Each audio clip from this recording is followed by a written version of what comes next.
Hello mga ka-Berks, ako si Kuya Rai. Isang pambihirang pagkakataon ang naibigay sa atin ng Puong May Kapal.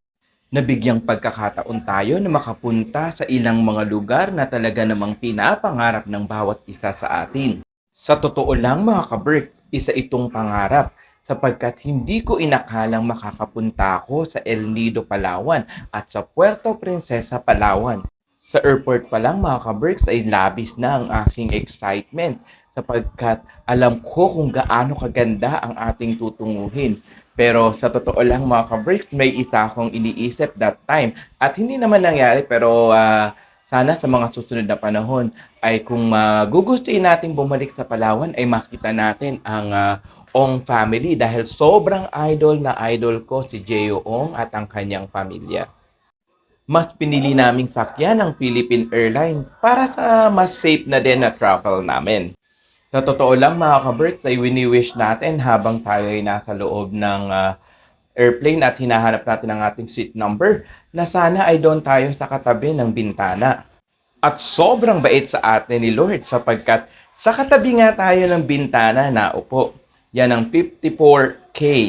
Sayang nga lang at hindi natin makikita ng ganun kalinaw ang paligid sapagkat gabi kami nag-travel mga ka-Berks. Bago pa man magsimulang lumipad ang eroplano ay nagdasal muna tayo mga ka-Berks. At yan ang ating paligid mga ka-Berks. Kahit nasa loob na tayo ng eroplano mga ka-Berks ay sobra pa rin ang aking saya sapagkat hindi ko mapaniwalaan na patungo na ako ngayon sa Palawan. Iniisip ko sa mga pagkakataong yan, ano-ano kaya ang mga bagay na pwedeng gawin ko sa Palawan? Ano-ano kaya ang pwede kong masaksihan? At ano-ano kaya ang mga experiences na mangyayari sa akin sa Palawan? Nasa ganun akong pag-iisip ng umpisang umandar ang eroplano. Sobrang nadagdagan ang aking excitement. Hanggang dyan na lang muna mga ka-Berks at sa mga susunod na araw ay ipapakita ko sa inyo ang lahat na nangyari sa atin mula sa paglapag natin ng eroplano sa Palawan hanggang sa mga activities na ginawa natin. Samahan niyo ako mga ka-Berks sa aking journey sa El Nido, Palawan at Puerto Princesa, Palawan. Maraming salamat sa inyo. Paalam! Hello mga ka-Berks! Ako si Kuya Rai. Ito na ang ating video number 2 ng ating kampay, A Journey to El Nido and Puerto Princesa, Palawan. Matapos na mahigit isang oras sa himpapawid mula sa NAIA Terminal 3 sa Manila. Mag-aalas 10 ng gabi na ata ng mga panahong ito, pero buhay na buhay pa rin ang aming diwa. Welcome mga ka-Berks sa Puerto Princesa, Palawan! Hindi na kami nakapag-picture ng panahon yan kasi pinaalis kami at bawal daw. Kaya naman bumaba na lang kami upang kuhain namin ng mga gamit namin na pina-check-in luggage namin.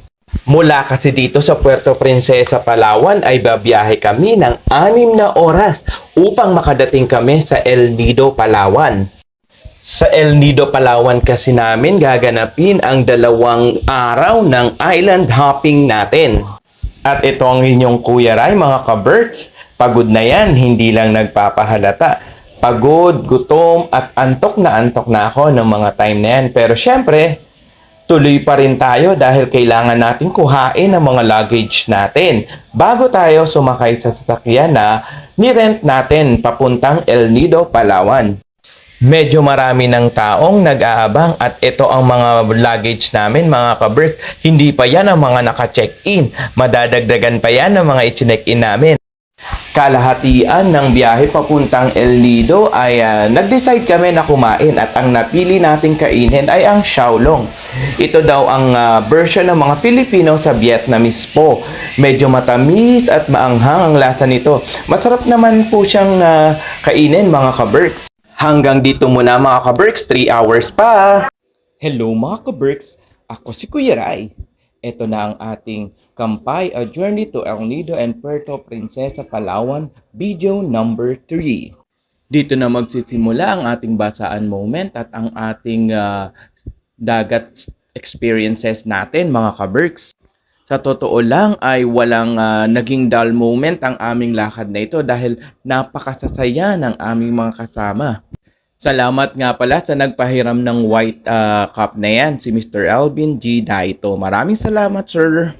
Papunta pa lang kami nito sa magiging first station namin or first island hopping namin. Pero sobrang namangha na ako sa dami ng mga makikita sa daan pa lang. Kahit pala on the spot ka magplano ng island hopping ay magagawa mo sapagkat napakaraming nag-o-offer ng mga promo ng island hopping dito sa Palawan. Actually, ito ay nasa El Nido, Palawan na. Maswerte lang kami dahil hindi na namin kailangan magpakahirap magplano sapagkat nandyan yung aming driver slash tour guide na rin po namin. Yan si Sir Prago. Ayan, in-inform na kami ni Sir Prago na padating na daw yung bangkang aming sasakyan.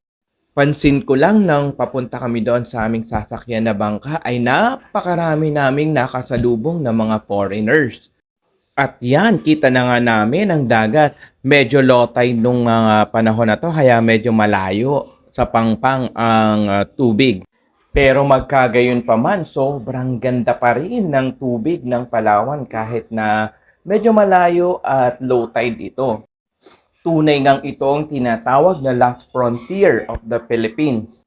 Kagandahan lang sa panahon na kami ay pumunta ay wala pang masyadong mga tourist sapagkat hindi pa nagsisimula ang Holy Week nang kami ay dumating sa El Nido, Palawan.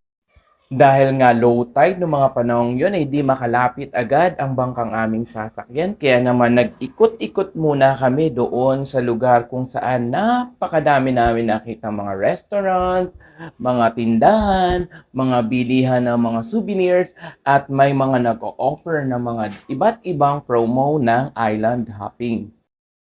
Hanggang dito na lang muna mga ka-Berks. See you sa ating video number 4. Paalam!